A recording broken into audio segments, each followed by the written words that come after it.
All right, so the topic in assignment 3.2 is elasticity of demand. It's a really nice application of your calculus to the business world. This is the formula we are interested in. And let's look at, I guess, where it is coming from.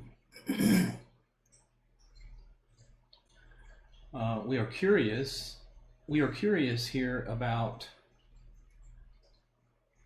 which price should maximize our revenue. You know, just how does price affect our revenue? That's the question here. So let's start with our revenue function. Here's a revenue function. It is the number of items you sell times the price that you sell them at. The number of items I sell times the price that I sell them at. So if I sold 10 items for $5, my revenue is $50. But this can be rephrased instead of saying, you know, instead of declaring how many items I'm going to sell as X, it can depend on the price, right? So the number of items that you're going to sell will depend on the price. So capital D of P, that's the demand. That's the demand curve. It tells you how many items you will sell as a function of price. So X is D of P. And and if I just multiply that by the price,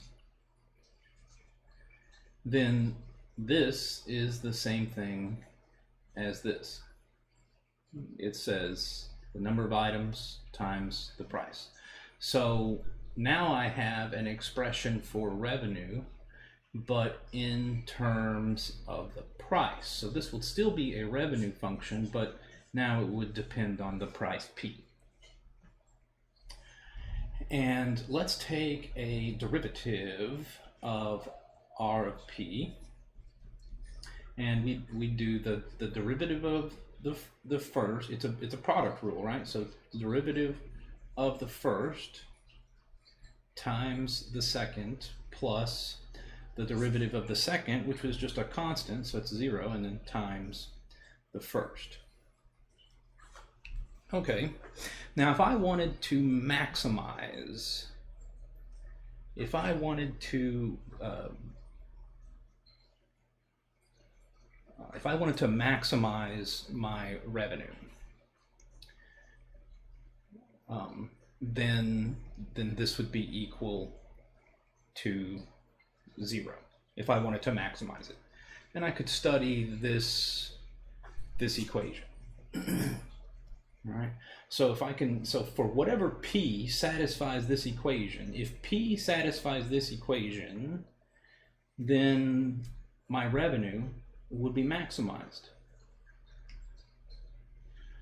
And that equation was just the derivative of our revenue function.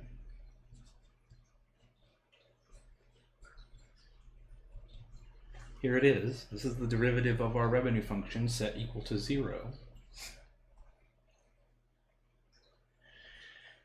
And what does it say?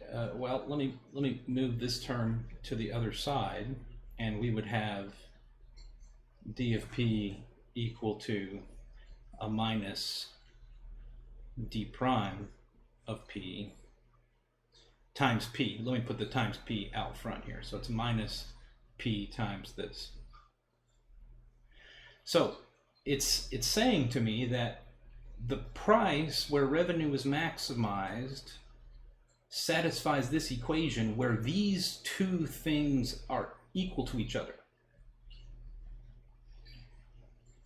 Where these two things are equal to each other.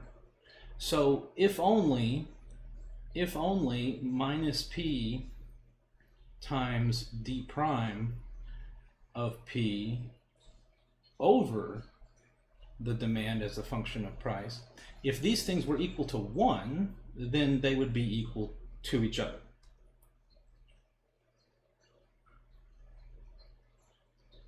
And if you look back, this is the thing that we're interested in today, the elasticity of demand. That was the first thing that I had written down. So if the elasticity of demand function, E of P, which is defined, it's defined like this, if it is equal to 1, then revenue is at a maximum. Just comes from this.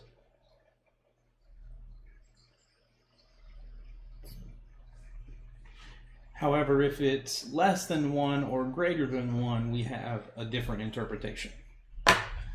And we'll talk about that here in a minute. Let's start looking at some examples.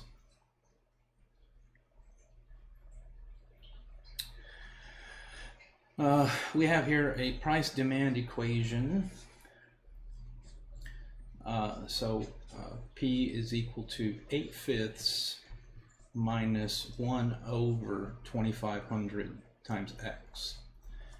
And they're asking us, for which value of P is the elasticity of demand undefined? Okay, it's a reasonable question to ask. Now, you would want to make this into a function of P. Right now it's a function of X, because this P is depending completely on what X is going to be. How many, so the price that we're going to put is depending on how many items we're going to sell. But let's change it around so that it's solved for X. Okay, so it would say P minus 8/5 is a negative X over 2,500. And if I just multiply both sides by a negative 2,500, it will be solved for X.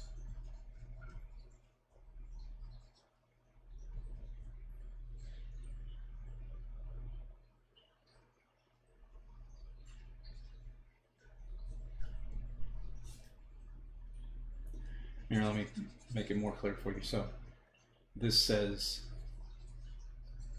I would be multiplying by negative 2,500 here, but it's times a minus 8/5, and this would be equal to X.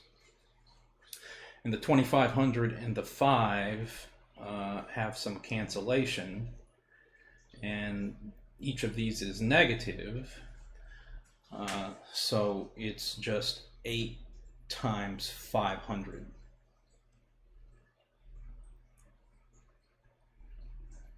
And 8 times 500 is 4,000. So it'll be 4,000 minus 2,500 P. This is what X is. This is the demand as a function of price. 4,000 minus 2,500 P. So D of P being 4,000 minus 2,500 P. They're asking me about. So essentially, I need to find the function for the elasticity of demand and figure out its domain. Okay, well, I will need d prime in order to get that done, and d prime is just minus 2,500. So the elasticity of demand would be a minus P times d prime of P over d of P. You can count on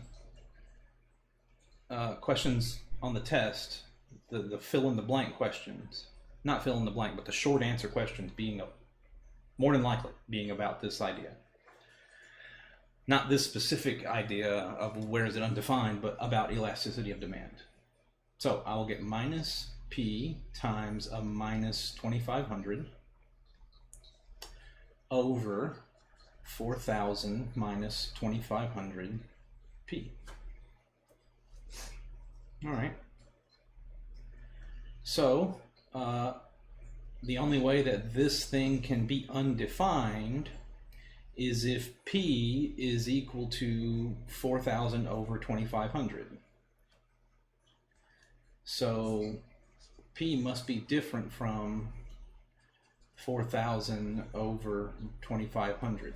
That's the one value that if you took it and put it right here for P, the 2,500s would cancel and it'd say 4,000 minus 4,000, and that would be dividing by 0, and you can't do that. So cancel these zeros here. It says 40 over 25, but that's just 8/5.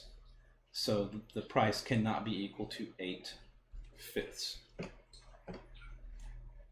They've told me to give them the answer to 1 decimal place, so 8 divided by 5 is just 1.6.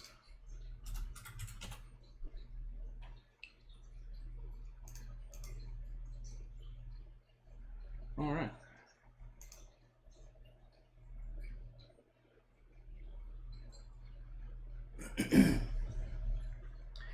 Consider the price-demand equation given as follows. Select all that apply. Well, that is this thing that they've given us here is not the demand function. We will need to rewrite it solved for x, so I can call it a d of p. Okay, so we have that p is 6,000 minus x over 1,200. But that would be the 1,200p is equal to 6,000 minus x.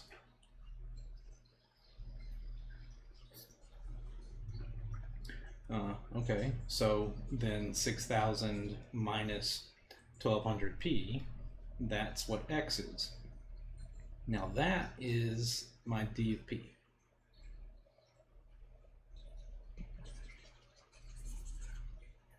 This is my d of p. So now that I have d of p, I should immediately get d prime of p.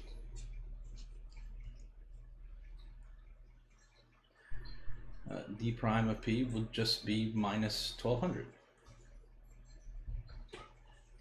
Now that I have d prime of p, I can write the elasticity function. It is minus p times d prime of p over d of p.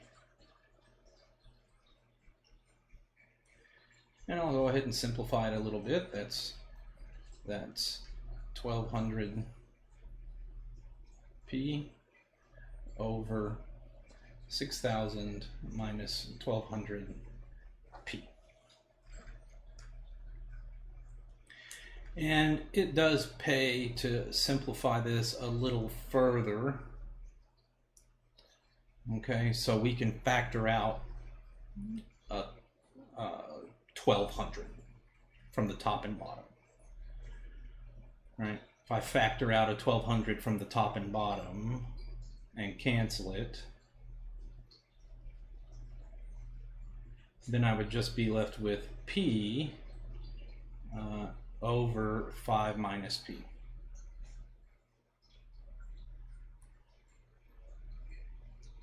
So p over 5 minus p, that's what E of p is.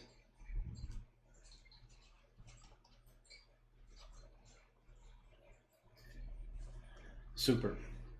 And they're asking me several questions regarding what happens when p is 6. So I should find E of 6. E of 6 would be 6 over 5 minus 6. All right, well, that's negative 6.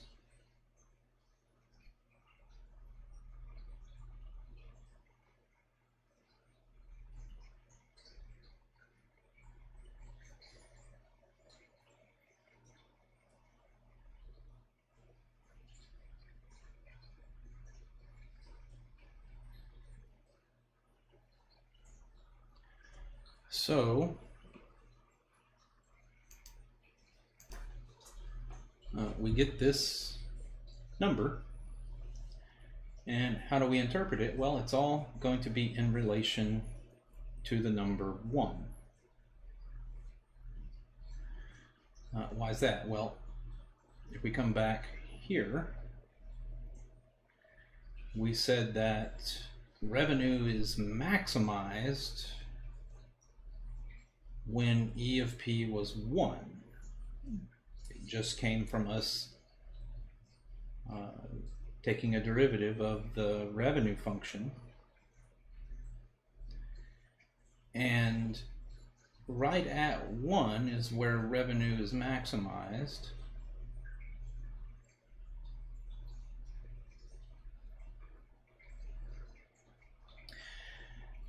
But anywhere to the left of 1, we would call it inelastic. So demand is inelastic.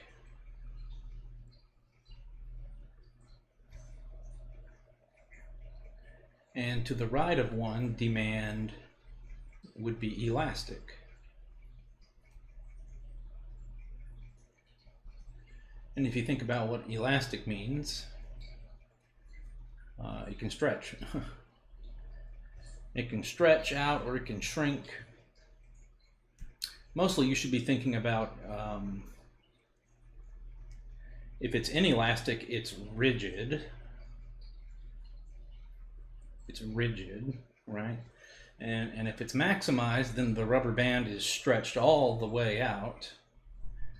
And once it moves into the realm of elasticity, it can't stretch out anymore, so it's only going to shrink back down. Things with inelastic demand are things like gasoline. If we change the price of gasoline, demand is going to pretty much be the same. If I lower the price of gasoline, it's not like there's going to be a huge influx of people that are going to start consuming gasoline. Likewise, if I raise the price of gasoline, it's not like there's going to be a huge drop off in the demand. People are still going to buy about the same amount of gasoline. So if I find that my gasoline elasticity is less than 1, then if I raise my price, I will raise my revenues. However, things like luxury goods are usually elastic. Just because you raise the price of your luxury good, it does not translate to more revenue for your company, for your luxury goods company, because with the demand being elastic, it's probably the case that some of the purchasers who were buying it just won't buy it anymore. You'll still sell some of them, but the net effect of raising your price would not necessarily result in more revenues. If this is going to be where the revenue gets maximized, then you can think about, then you can think about my revenues are increasing to a maximum, and then my revenues start decreasing after that.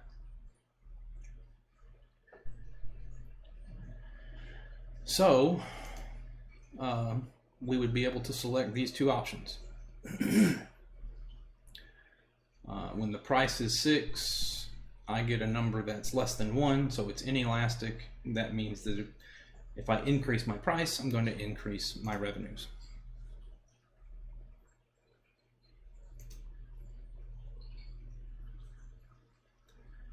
Here is a function.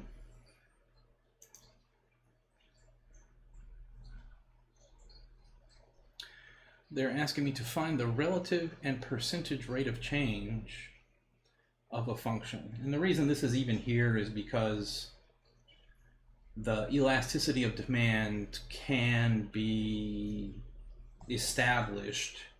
That same function can be established by talking about rate of change and the relative rate of change. In fact, the relative rate of change for the demand is just this. The relative rate of change for the demand is just this thing. The rate of change for the demand is the numerator, and the denominator is where it came from. So relative to where it came from, this would be the relative rate of change. And the function they gave us was e to the 2x minus e to the x plus 1. And they're wanting us to calculate the percentage rate of change when x is 4. So I will need f prime of x. That's going to be 2e to the 2x minus e to the x. Then f prime of x over f of x, which oddly enough, you should realize that this is the derivative of the natural log of f of x, isn't it? It's the derivative of the natural log of f. That's the relative rate of change for a function. But here I would get 2e to the 2x minus e to the x over e to the 2x, not that, e to the 2x minus e to the x plus 1. And if I stick a 4 in everywhere for x, which is what they were asking me about, the relative rate of change at 4,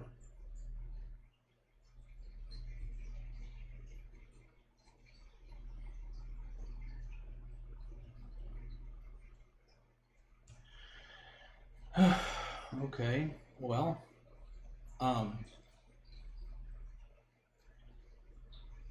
so they're asking me to calculate the percentage rate of change when x is 4. I say calculate the percentage rate of change when x is 4. So let's see what we get in our calculator. This would be 2. I wonder if I could simplify this at all. Nah. So 2 times e to the 8th minus e to the 4th.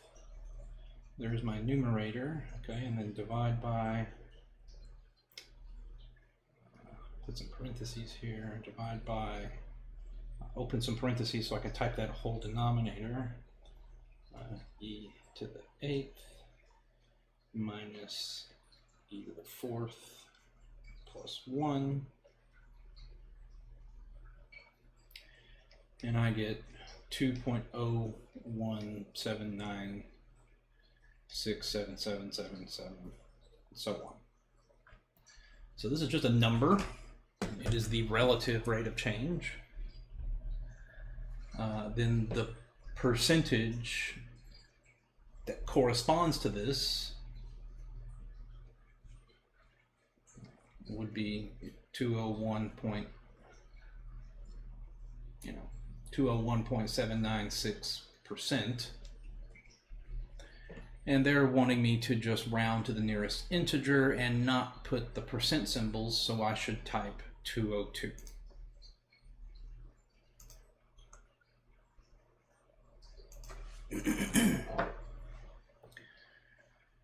Okay. We're supposed to interpret elasticity of demand here.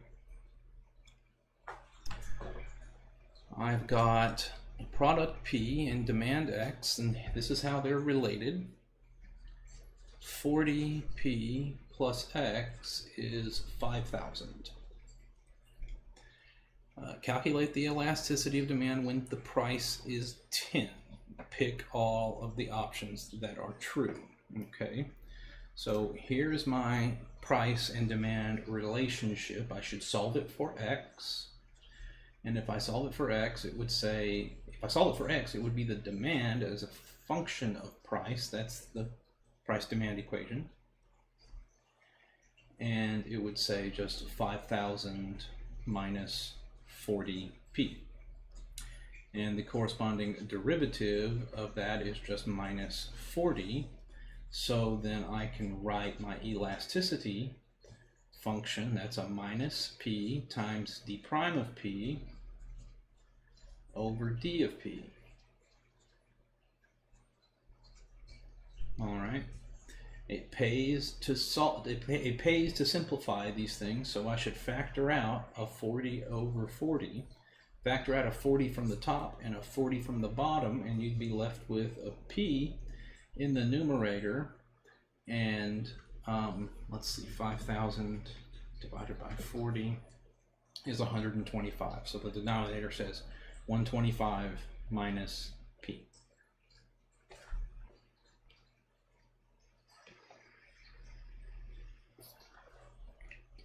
Okie doke. And they're asking me to say what's true when the price is 10. So that's 10 over 125 minus 10. So you get 10 over 115.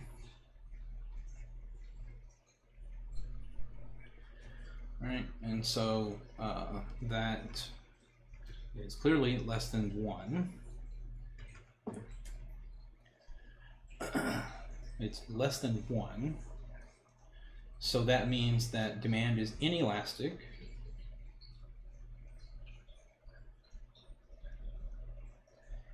And if I raise my price, if I raise that price up from 10, I will also raise my revenues.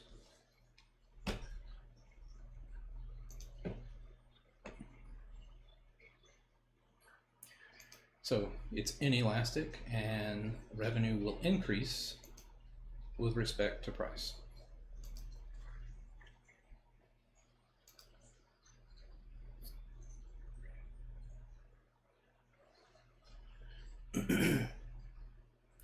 Here's another one of those relative rate of change questions.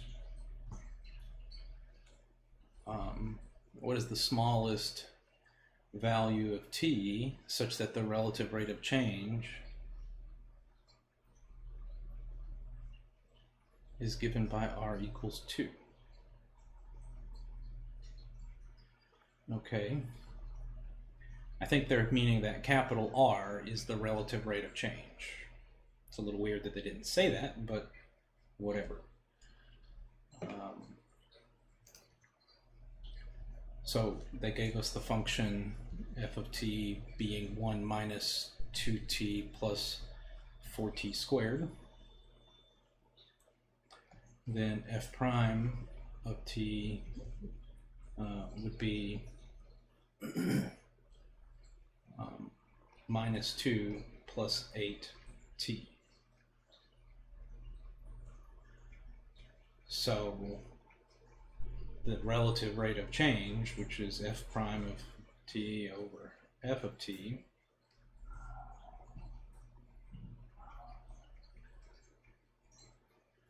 would be minus 2 plus 8t over 1 minus 2t plus 4t squared.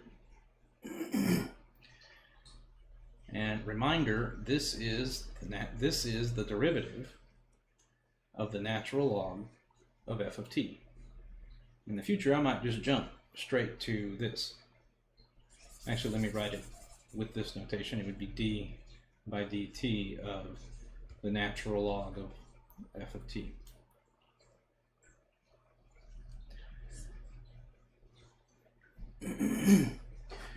And if I evaluate this at 2, then it would say minus 2 plus 8 times 2 over 1 minus 2 times 2 plus 4 times 2 squared. And I'd be getting, let's see, so that numerator says 16 minus 2, that's 14. And the denominator says 16 minus 4 plus 1. So that's 16 minus 4 is 12 plus 1 is 13. 14 over 13. Oh no, I've goofed up here. I'm not supposed to evaluate it at 2. They want to know the value of t that would result in me getting a value of 2. So it would be like this. If this is equal to 2, then what t does it? Okay, so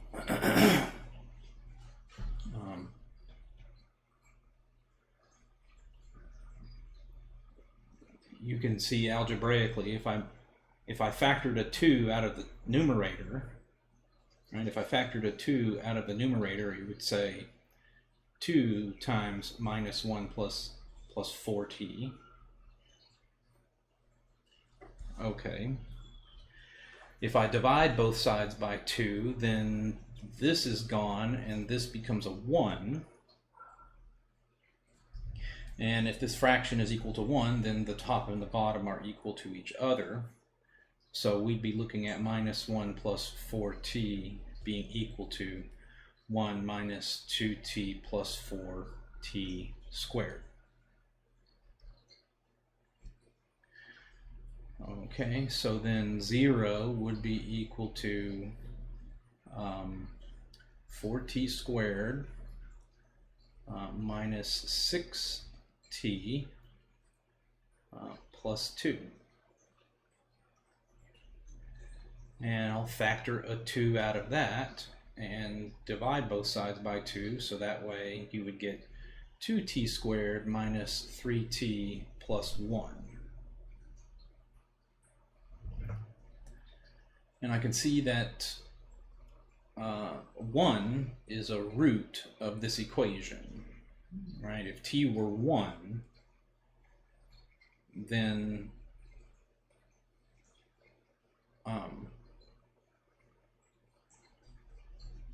the equation gets satisfied. It would equal to 0.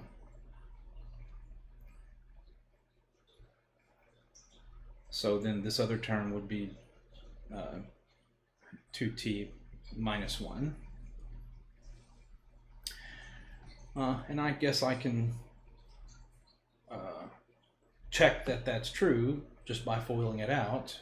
If you FOIL that out, you should get the expression that we started with. It would be 2t squared minus 2t minus t plus 1. Sure enough, that is it. So then I have the values for t as 1 and 1/2. So then the smallest value of t that does it would be 1/2. And they want me to give my answer as a decimal, so it's 0.5.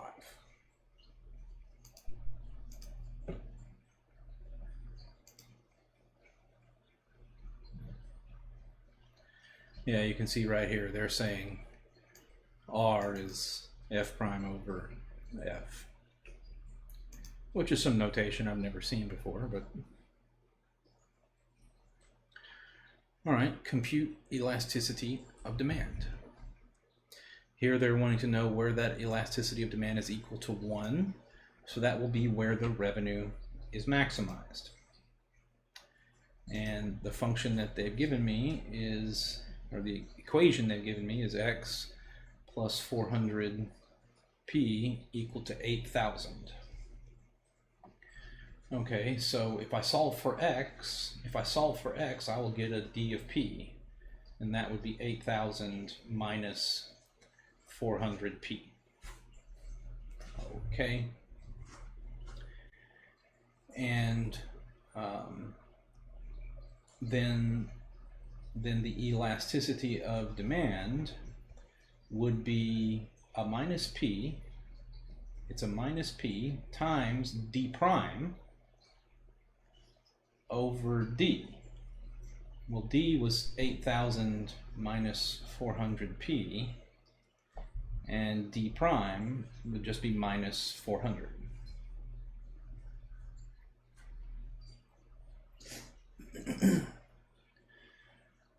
So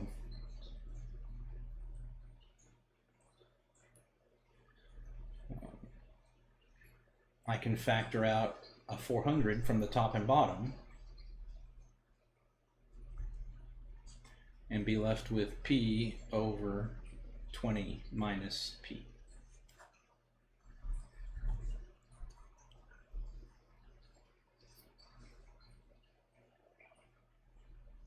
They want to know, where does this equal to 1? Where does this equal to 1? That's going to happen wherever p is equal to 20 minus p. And then just solving for p, that would be where 2p is equal to 20. So in order to maximize my revenue, the price should be set to 10.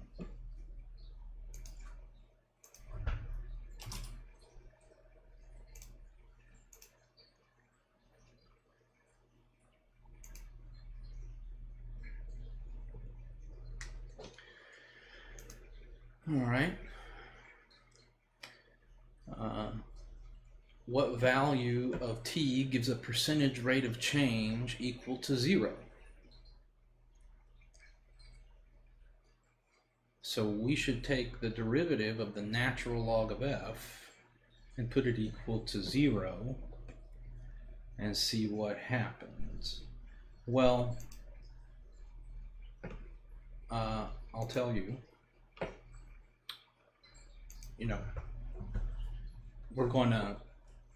we're going to differentiate the natural log of f of t. It's going to be f prime of t over f of t. And we want to know, where does this equal to 0? That's going to be wherever f prime of t equals to 0, because it's a rational expression. The only time it can be equal to 0 is if the numerator is 0. So we just need to take f prime and put it equal to 0.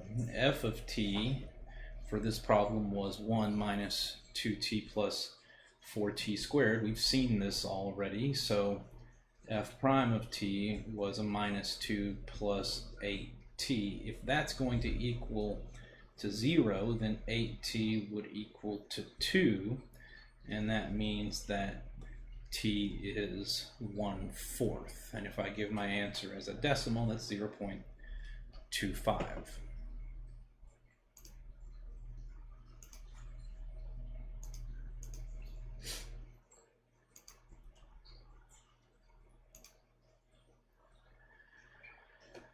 Find the largest value of t such that the percentage rate of change equals to 100. That means so it would be 100. They didn't say 100%. They just said 100. So I'm wondering if they mean 100%. Surely they mean 100%. Well, that would just be where it equals 1. And it's this same function again, 1 minus 2t plus 4t squared. So I guess I could come back here to this page. I've got everything I need written down, and they're wanting to know the largest value of t where this comes out equal to 1.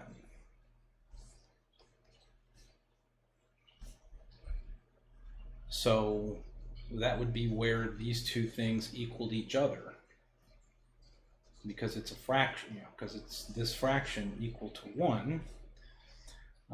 Then putting those two things equal to each other, you'd have minus 2 plus at equal to 1 minus 2t plus 4t squared. Then 0 would be equal to 4t squared minus 10t plus 3. 4t squared minus 10t plus 3. Okay, so we need to factor that quadratic.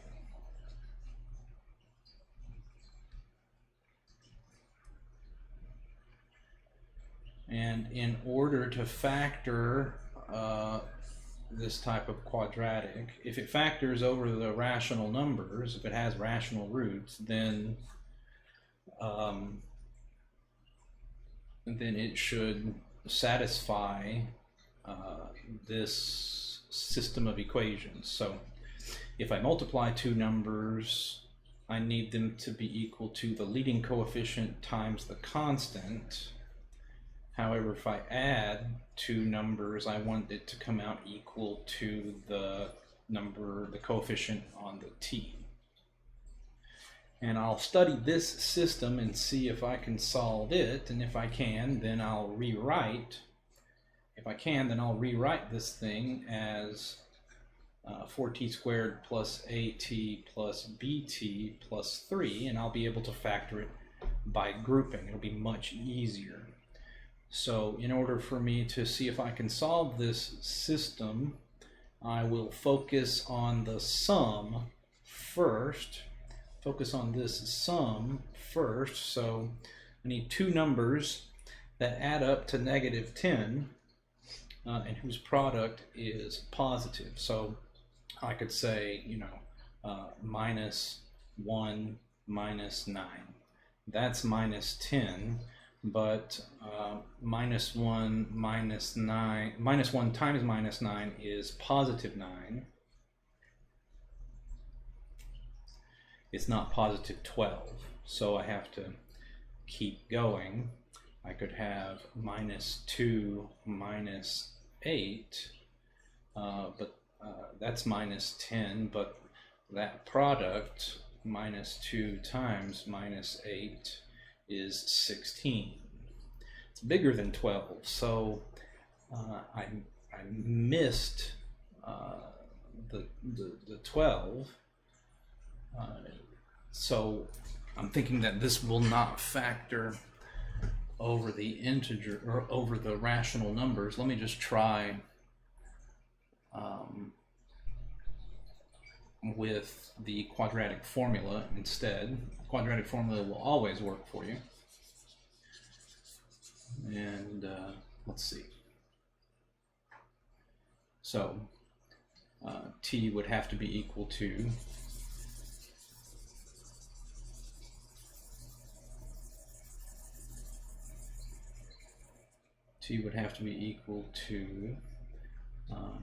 minus b over 2a plus or minus the square root of b squared minus 4ac over 2a, where a, b, and c are the coefficients. So a is 4, and b is minus 10, and c is 3.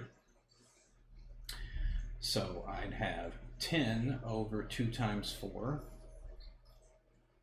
plus or minus the square root of 100 minus 4 times 4 times 3 over 2 times a, and then it's 100 minus 16 times 3, so that's the square root of 52.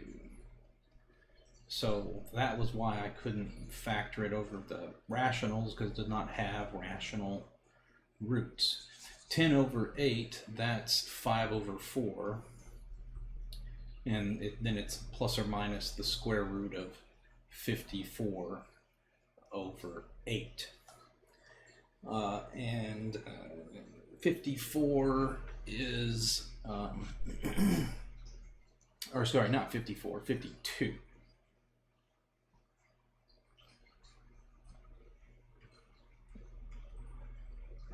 54 is just, or excuse me, square root of 52 is 2 root 13. So this would be 2 root 13, and then I want to cancel that 2 with this 8 down here, so it's just square root of 13 over 4. Super. Now I can, I guess, see what's going on. So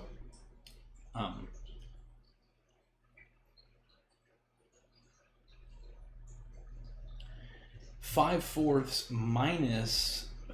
minus this, I want to know if it's positive or negative. Actually, it doesn't even matter. They're only asking me to find the largest t. So I'm going to be looking at 5/4 plus square root of 13 over 4.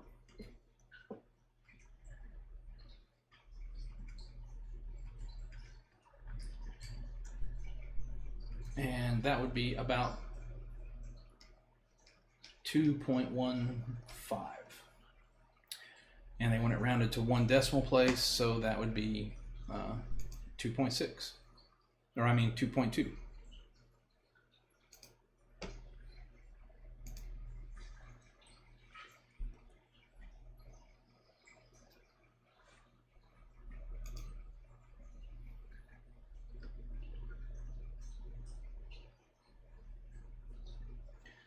Consider the price-demand equation. Calculate the elasticity when the price is 25 cents.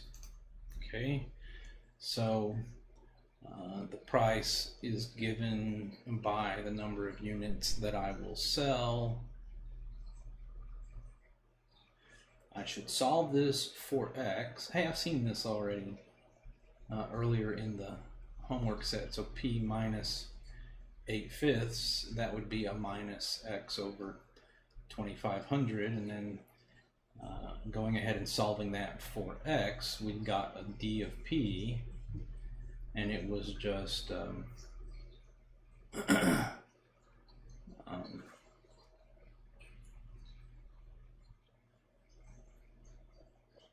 well, when you multiply both sides by 800, or when you multiply both sides by 2500, it's going to be 2500. Well, excuse me, when you multiply both sides by negative 2500, you're going to get a negative 2500p.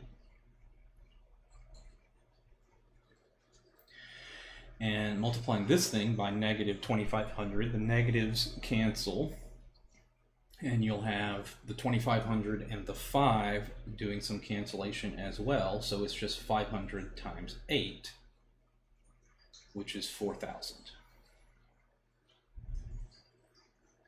So that's my d of p. Then my elasticity function would be minus p times a negative 2500, because that's d prime, over 4000 minus 2500 p. And it pays to simplify these things, so I can factor out a 2500 over 2500 and be left with p over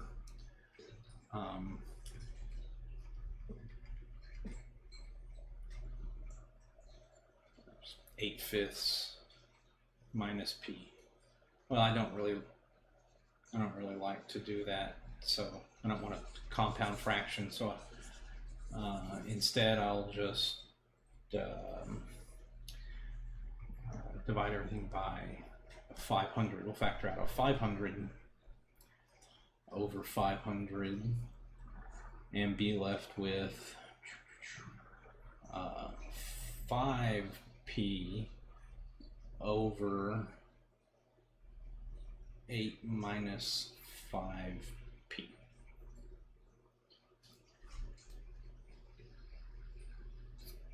Okay.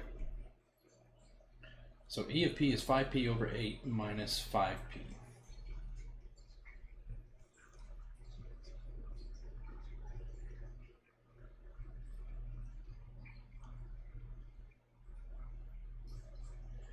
and they want to know about E of a quarter, 0.25. So I'd have 5/4 over 8 minus 5/4.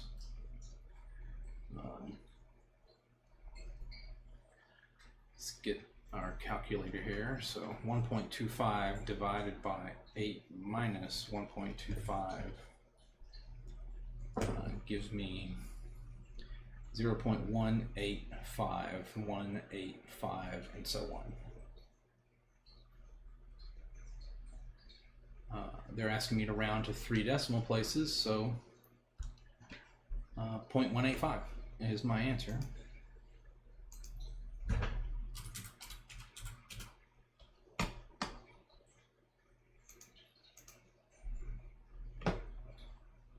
Super. Mastery is getting on up there, 75% mastery. Compute the elasticity of demand. All right, well, this is the same price-demand equation. And we've already got our elasticity of demand, and they want us to find the value of P where the revenue is maximized, and give our answer to 1 decimal place. So I'll just get rid of this, and if this is supposed to equal to 1, then it would have to be the case that the numerator equaled the denominator, and that would just tell us that 10p is what 8 is equal to, and in turn that price should be set to 0.8.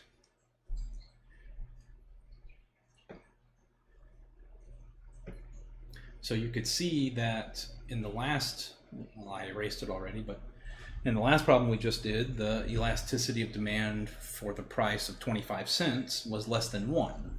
So if we raise the price all the way up to 80 cents from 25 cents, then we'll maximize our revenues.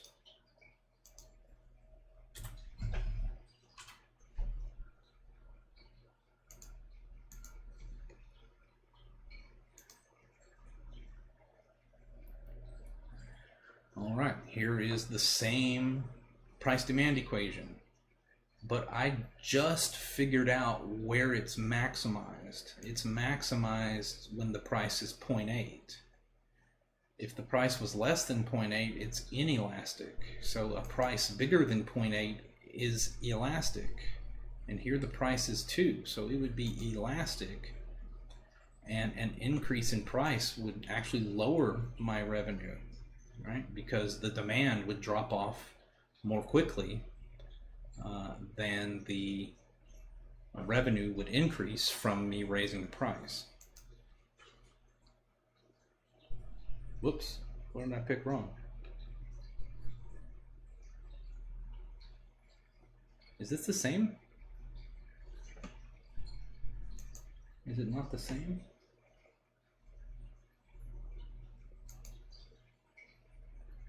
(8/5) minus 2500 over x. It's the same one.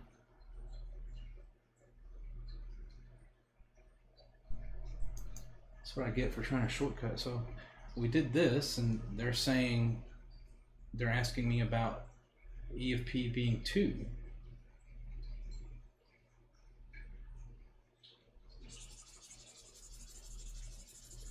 Or not E of P being 2, but E of 2. Well, a price of $2 is higher than 80 cents. So E of 2 is 10 over 8 minus 10.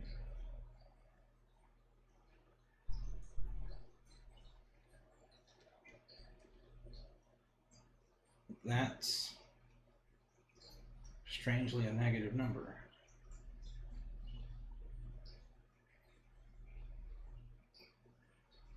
Right, it's negative 5.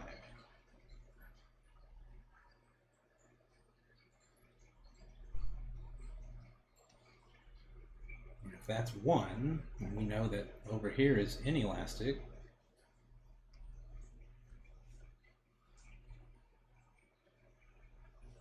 over here is elastic,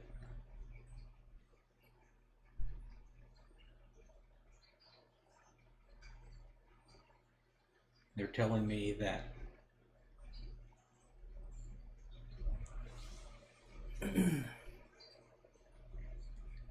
they're telling me that a price that's even higher than when the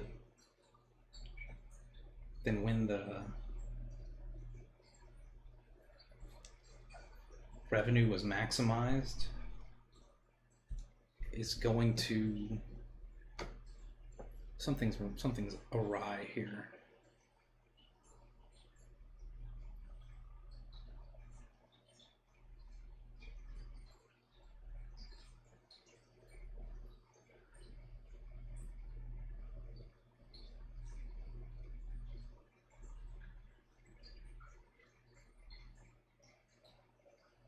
Let me see. So this was the problem before the last problem, when the price was 25 cents. You can't even buy a stick of gum for 25 cents, I don't think, anymore. So that's a ridiculously low price for pretty much anything, besides for stuff that costs a penny. So you'd have 1.25 over 8 minus 1.25. This is a number clearly less than 1.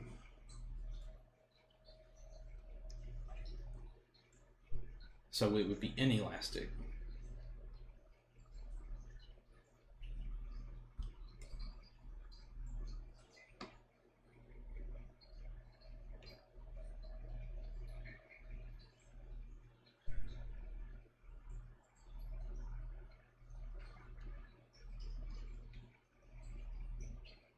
Oh, I think I know what has happened.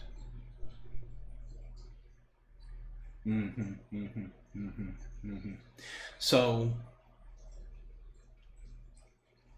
it's a logical fallacy for us to even consider an E of P that is negative. I didn't say anything about it earlier, and I didn't even, because earlier, like, one of the first problems we did was where E of P was negative. And then here we got another negative, but I didn't discover that until after we plugged in the 2. And the issue is that when for a price of 2, your demand becomes stupid.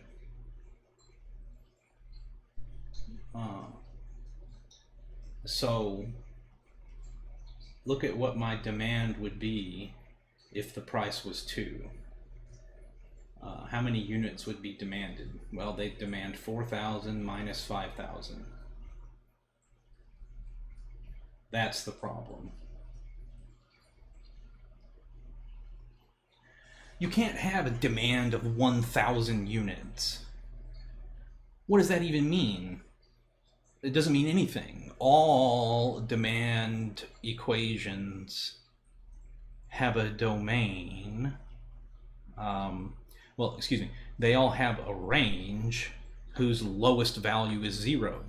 The people can't demand any fewer than 0 items from you. If the demand was negative, then you'd have your buyers coming to you insisting that you buy the stuff back from them. And that's nonsense. So to even consider a price of 2 is silly. And that in turn results in a negative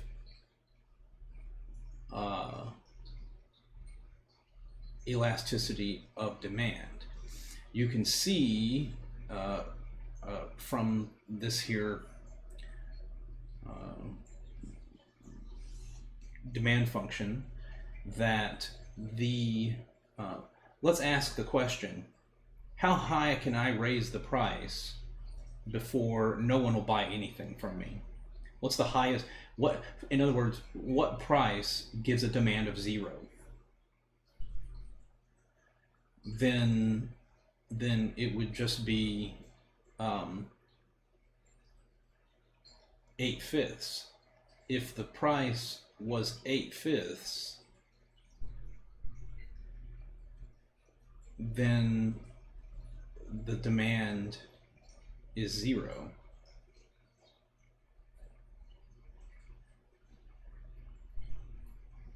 then the demand is 0. So then this is the highest price that we can ask. Then the elasticity of demand has this as its highest price. It's the highest number that can be put into the elasticity of demand. The elasticity of the demand is going to have a domain. And its domain would be such that this is satisfied. I don't remember if it can be equal to 0, but it's certainly positive.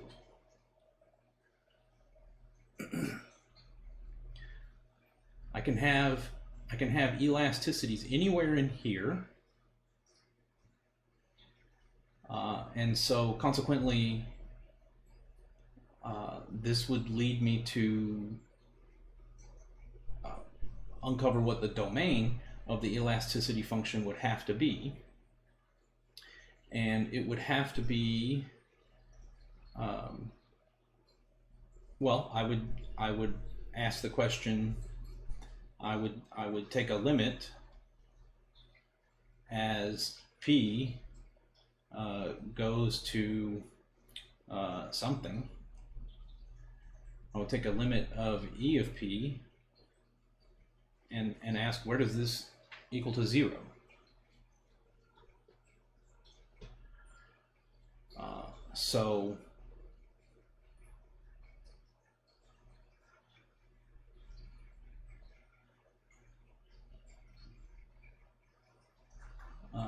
And that would be, and just looking at this, that's going to be as p goes down to 0 from the right. So then I would know that my domain for p goes all the way down to having a price of 0. We're just giving it away. And that sort of makes sense. My price, if my price is essentially 0, then my demand should be pretty darn high. And if I raise my price above 0, then I will raise my revenues. The elasticity of demand will be inelastic for everywhere between 0 and 0.8. Inelastic, I mean. So if the price is between 0 and 80 cents, then we get inelastic.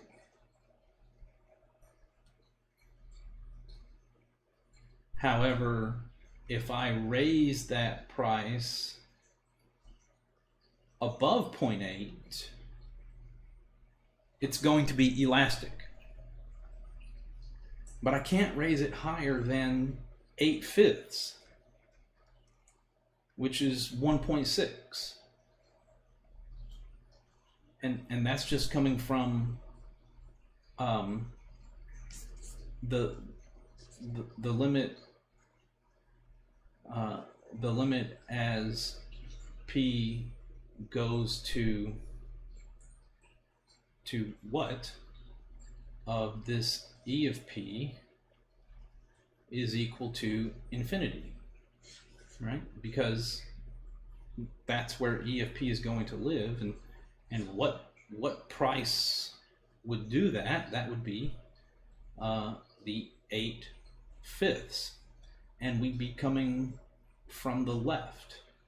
So as the price is going up to 8/5, the elasticity goes off to infinity, and that would tell us that between 0.8, if the price is between 0.8 and 1.6, then the demand is elastic.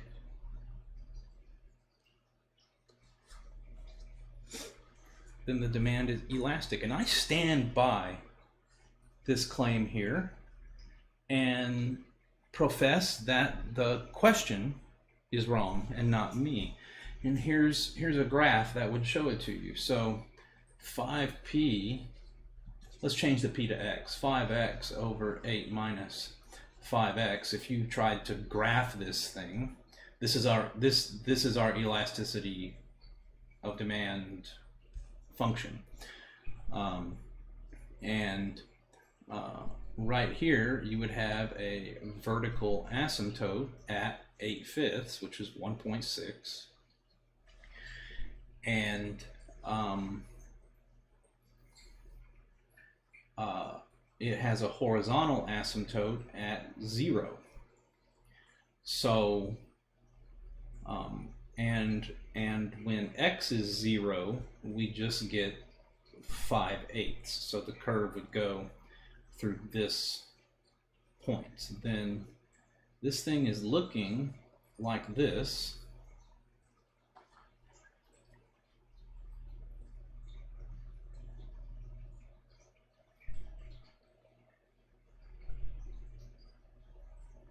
And there we are. You will not ever, so what does this mean to me? What am I saying here ultimately? Let's look at which x value made it have an elasticity of 1. So that was when the price was 80 cents. When the price was 80 cents, we were getting elasticity of 1. And it's saying that if you raise the price higher than that, higher than 80 cents, then the elasticity will start to go off to infinity. Okay. And raise the price, and lower the price lower than 0.8, then your elasticity will be inelastic, and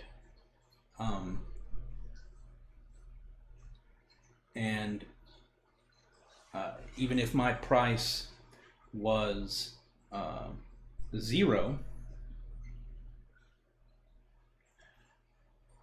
I've done the wrong thing here. I've graphed this wrong. This is not 5/8, sorry. It looks like this.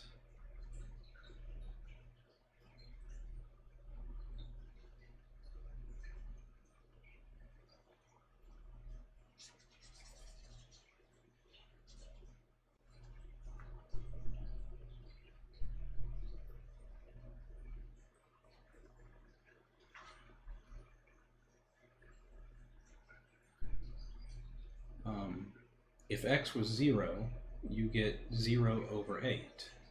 So y is 0.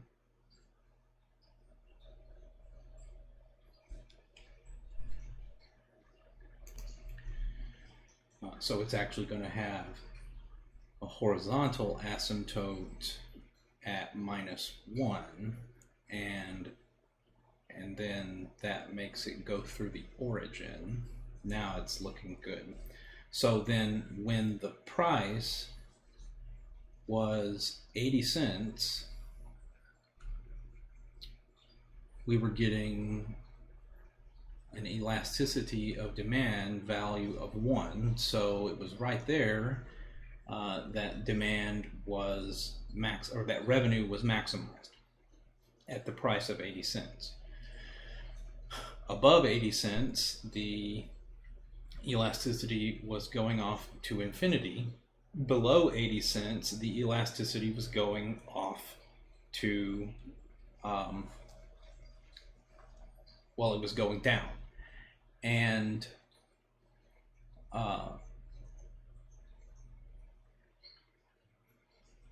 I cannot have a price lower than 0, so this part of the curve is not doing anything. And look at how the this is my E of P axis, and this is my P axis. I can't be having a negative. In other words, the elasticity here is negative when the price is negative. But I'm not gonna pay you to take my item, which is what that would mean. Naturally, if I'm paying you to come and take my item that I manufactured, then if I raise the price, I'm going to raise the revenue. Well, that's just not a real scenario. So for this elasticity of demand curve, the domain was 0 to 8/5. This was the only part of the elasticity curve that's doing anything. Okay, well, if I raise my price to 2, you're going to tell me that the demand is now inelastic again? That I can just keep raising my price to 3, to 4? I can raise my price to 1,000,000 and I will still keep making more and more money? I can raise my price to 100 trillion and I'm still going to get buyers? I don't think so. So then the issue is with them asking about 2 at all. You can't ask about 2 because 2 is not a valid price for our domain or for our demand function. We'd have a negative demand, and that's just not going to happen. There is a maximum price that you could ever charge, and that's where the demand drops to 0. 2 is above that. So their question is stupid. It's not that it's stupid. Well, it is stupid that they've wrongly chosen a 2 here. It doesn't make any sense. Unfortunately, that happens in Newton. We just deal with it. I used to, complain big time and write letters. It's hard to get anyone to listen, so we'll just keep struggling with that, I guess, so long as we use Newton. All right, but now we know and have talked all about how that's happening, so maybe we can watch out for it, but still answer their dumb question correctly. Here is x plus 400 p equals to 8,000. We're interested to find all the values of p such that the demand is elastic. Oh boy.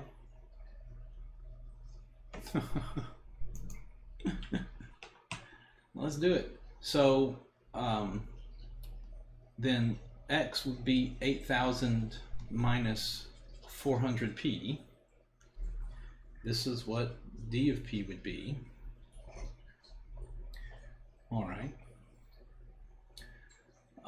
I would already know, based on what we just talked about, that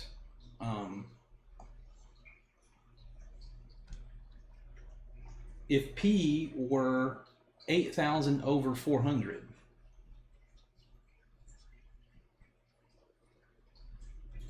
if p were this number, then you can plainly see that if I put it right there, the 400s would cancel and it would say 8,000 minus 8,000. So raising my price up this high would result in a demand of 0. Then this would be the upper end of my domain for d of p. And 8,000 over 400 is 20.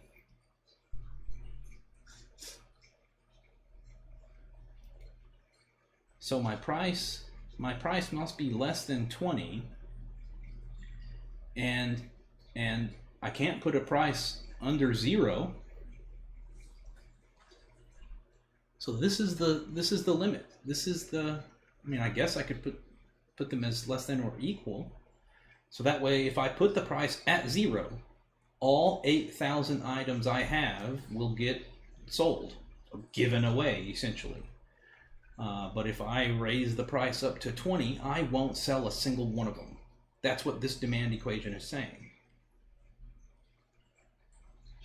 So I know what the valid prices are for d of p.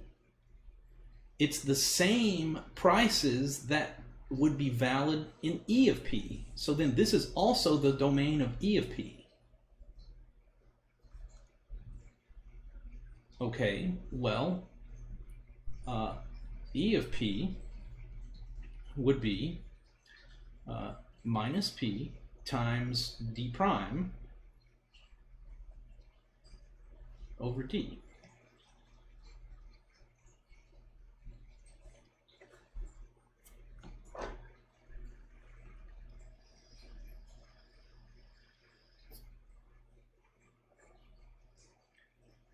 Okay, so I'll simplify this and get P over 20 minus P. There's my elasticity function. I'm going to go ahead and graph it. There's a vertical asymptote at 20. When P is 0,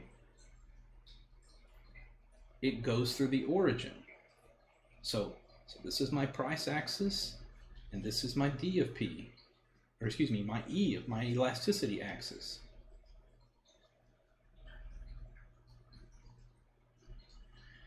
Again, it has a horizontal asymptote at -1, but no one's even going to care about what happens down there because I'm not going to be lowering my price to a negative number. I'm not going to pay you to come down here and get one of my items. Even if I was going to do that, it would result in a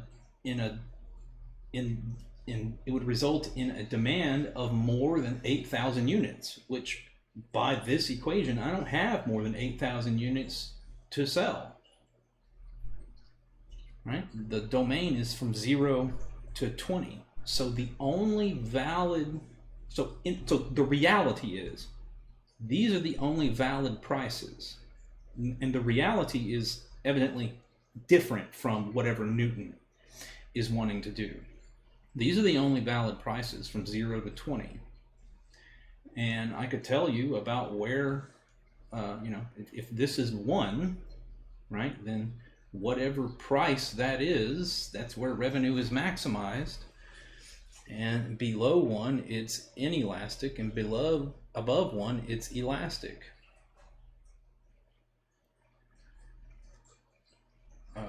So what is the value of 1 what is the value of P that causes this to be 1? Well, it's looking like 10, right? If P were 10, it would say 10 over 20 minus 10. That's 1. So I would have, I would be inelastic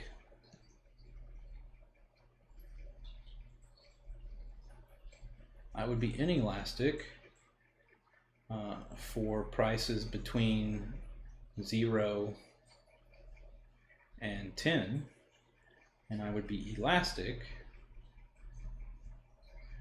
for prices from 10 to 20.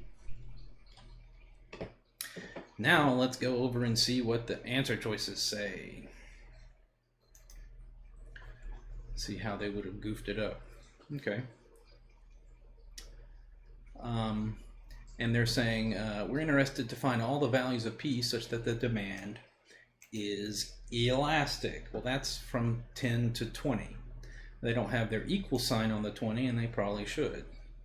Now, if this question had changed to find it where it's inelastic, and they had picked this, if it had said inelastic, and they picked this, then that's where my problem with them would exist.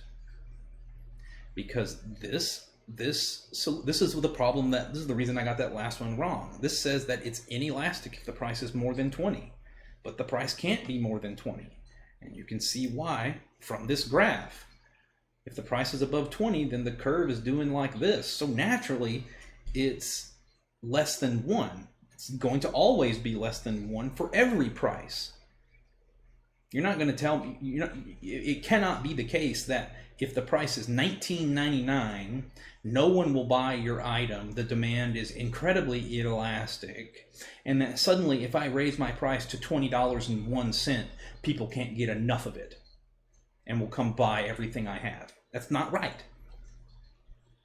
And so the moral of the story is this: somebody, if you're doing something and the elasticity comes out negative, then that means we're on this part of the curve over here, and they don't know what they're talking about. They have some kind of problem that's generated automatically, and it's a glitch. So here we are. All right, it's done.